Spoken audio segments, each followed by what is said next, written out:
નમસ્કાર મિત્રો, આપણે આવી ગયા છીએ આજે આપણા ડુંગળીના ફાર્મે।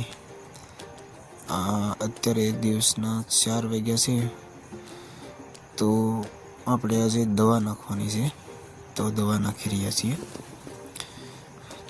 તમે જોઈ શકો આપણે પેટ્રોલ વાળો સ્પ્રેયર પંપથી દવા નાખી રહ્યા છીએ। સાંજ સુધીમાં આપણે 8 વીઘામાં ખેતર પૂરું કરી દેવાનું છે દવા નાખવાનું।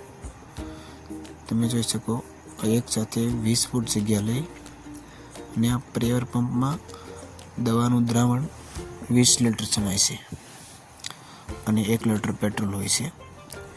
એ 1 લીટર પેટ્રોલથી લગભગ 5 વીઘામાં દવા તમે નાખી શકો, એટલે એની એવરેજ હોય છે અને પ્રેશર ખૂબ જ સારું હોય છે। આનું પ્રેશર ઓછા હોય તો થાય, સેમ સેટિંગ કરો એમ કરી શકાય, અને ટુવેલ ધોવું હોય તો પણ આમાં ધોઈ શકાય, એ રીતનું પ્રેશર મેન્ટેન થાય છે। તો મિત્રો, આનાથી દવા સરસ રીતે જાય છે। જુઓ તમે, ડુંગળીમાં કોઈ ઈયળ કે કોઈ હોય તો એ ખરી પણ જાય છે। ડુંગળીને હલાવીને દવા નાખતું હોય છે, જોઈ શકો તમે। આ રીતનું પંપ છે મારો, અને એસપી કંપનીનો સ્પ્રેયર પંપ છે। આ પંપને મારે 4 વર્ષ થયા છે। હવે પંપ ખાલી થયો છે તો આપણે નીચે ઉતારી અને ભરી લઈશું।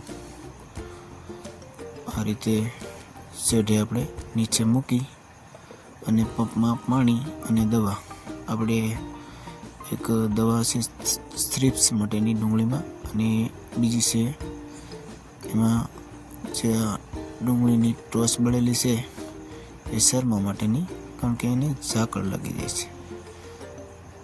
તો ફાઇનલી આપણે સાંજ પડવા આવી છે અને ખાલી શેઠ જ બાકી રહ્યો છે, તો આપણે પૂરી 8 વીઘામાં દવા નખાઈ ગઈ છે। જો આ રીતનું એનું ફૂલ પ્રેશર હોય છે, જોઈ શકો તમે। દી પણ આથમી ગયો અને આપણું કામ બસ આ લાસ્ટ છેલ્લો પંપ છે। આ રીતની એની નોઝલ આવે છે, એને ગન કહેવાય છે। તો આ રીતે ખૂબ સરસ કામ થાય છે આનાથી, અને મેં 4 વર્ષથી વાપરીએ છીએ। ડુંગળીમાં, જુવારમાં, કપાસમાં, કોઈ પણ પાકમાં ચાલે। અને એક સાથે 20 ફૂટ તમારે જગ્યા લેવી હોય તો પણ લઈ શકે। અમારે તો ઓલરેડી આમાં ડ્રીપ પાથરેલી છે, એટલે અમે 14 ફૂટ જેટલી જગ્યા લઈએ છીએ 7 નળીમાં। 2-2 ફૂટના અંતરે ડ્રીપ હોય એટલે 14 ફૂટ એક સાથે જગ્યા લેવાતી જાય છે। તમે જોઈ શકો, ડુંગળીના પાનને પણ હલાવીને દવા નખાય છે। તો મિત્રો, આ રીતના અમારા ખેતીના લગતા વિડીયો તમને ગમતા હોય તો સપોર્ટ કરતા રહેજો, અને શેર કરતા રહેજો, કોમેન્ટ પણ કરતા રહેજો। તો આપ સૌનો આભાર। ભારત માતા કી જય। જય જવાન, જય કિસાન। આપણે 4 થી 5 ને 6 2.5 કલાકમાં આપણે 8 વીઘામાં દવા નંખાઈ ગઈ। આ છેલ્લો પંપ પણ પૂરો થઈ ગયો છે, તમે જોઈ શકો।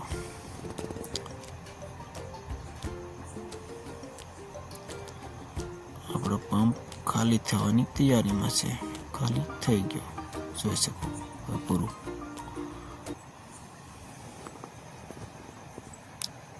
આભાર મિત્રો।